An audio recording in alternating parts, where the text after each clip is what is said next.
Hello, this is George Weigel. I'm delighted to be with you to celebrate the opening of the Ethics, Politics, and Economics program at the Ukrainian Catholic University. I'm sorry I could not accept your invitation to be with you in person, but I am very happy to be able to share a few thoughts with you by videotape here.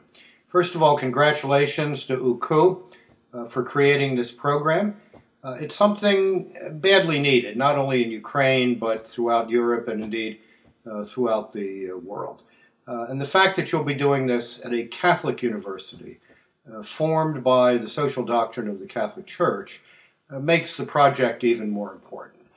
Catholic social doctrine in its contemporary form, especially as articulated by Pope St. John Paul II, the man who held Ukraine closely in his heart, has a remarkably comprehensive and compelling view of the free and virtuous society of the 21st century. In this view, the free society of the future is composed of three interlocking parts: a democratic political community, a free or market-centered economy, and a vibrant public moral culture.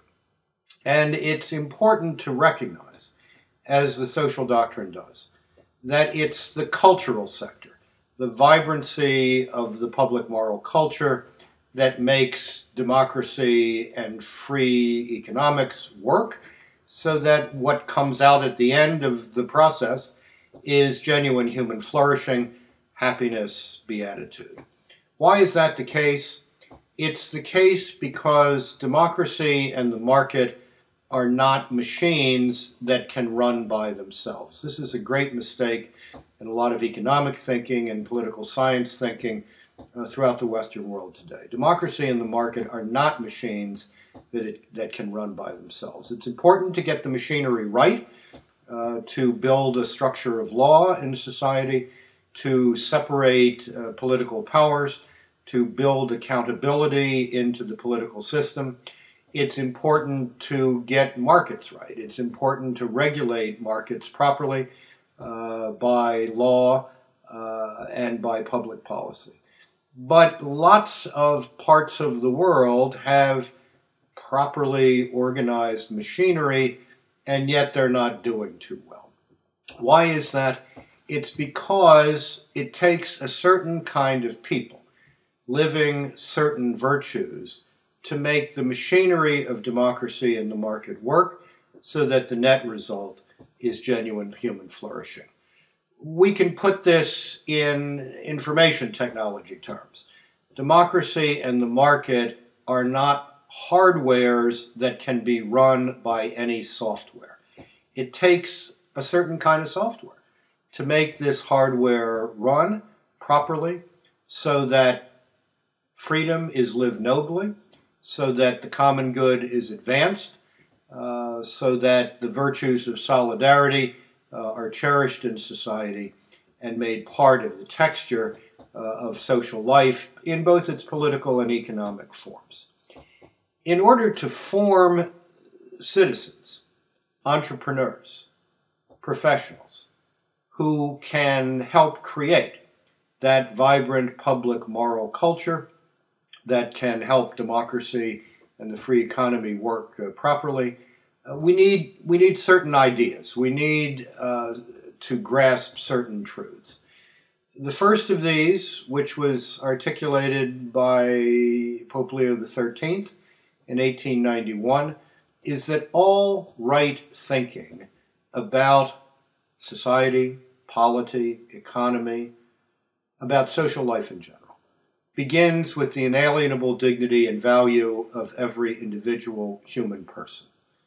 We are persons, we are not just individuals.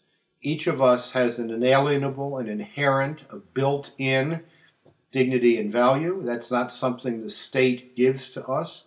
That's something that is ours by birthright. And we have that because we can think and we can choose. We have souls and we have minds. And we have, of course, hearts that help us use those minds and live those souls rightly and well. The second principle of Catholic social doctrine, closely allied to the first, is the principle of the common good. Yes, each of us has an inalienable dignity and value. Each of us enjoys, by reason of that, certain fundamental human rights, but we should live those rights in ways that serve the good of all, not simply the aggrandizement of the self. Getting more is not the object of the free society. Being more is the object of the free society. The third principle of the social doctrine of the Church was articulated in 1931 by Pope Pius XI as the shadows of totalitarianism were lengthening across Europe. And that is what we call the principle of subsidiarity. It's one you're struggling with today in Ukraine.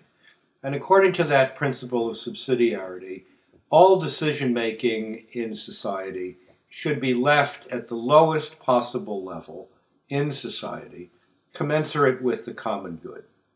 American federalism, the idea that we have a federal government, a national government, we have state governments, we have city and local governments, is one expression of this principle of subsidiarity. We don't ask the national government to run the local fire department. By the same token, we don't ask the local fire department to take care of national defense. These are separate responsibilities. The social doctrine of the Church envisions a multi-layered society in which responsibility is shared up and down the social order, and certain things, like education, for example, become responsibilities at all levels of society. So the principle of subsidiarity is the anti-totalitarian principle in Catholic social doctrine. We all remember Mussolini's famous doctrine, famous definition of totalitarianism. Everything within the state, everything for the state, nothing outside the state.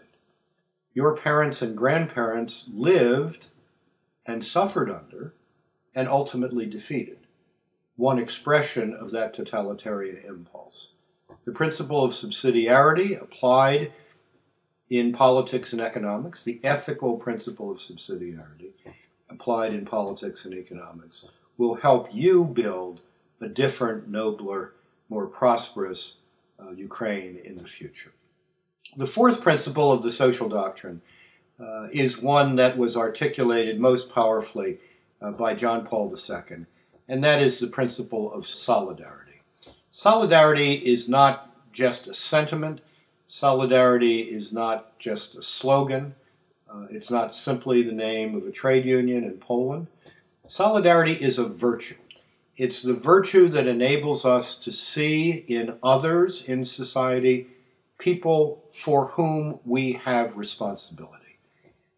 We had a powerful experience of solidarity in the United States on September 11th, 2001, when men and women who did not know those whom they were trying to rescue nonetheless laid their lives on the line in an attempt to rescue what might be thought strangers, but in fact were neighbors after the attacks in New York and Washington. Ukraine had a powerful experience of solidarity in the Maidan Revolution of Dignity. I remember very well an activist on the Maidan saying some months into that remarkable process, "We came to the Maidan to look for Europe, and we found Ukraine. We found each other. We found a sense of solidarity across political lines, class lines, social and economic lines, religious divisions of the past. That virtue of solidarity, John Paul II taught, is essential to the free and virtuous society of the future. If our only relationship to others in society is a legal one, if the only thing we know about our neighbors is what are the circumstances in which we can take them to law, we can take them to court, that is not a sufficient base. That is not an adequate texture for the free and virtuous society of the future, and both democracy and the free economy will crumble without the virtue of solidarity being lived by men and women throughout the society. So it's all the more important that this new program at UCU is called Ethics, Politics, and Economics.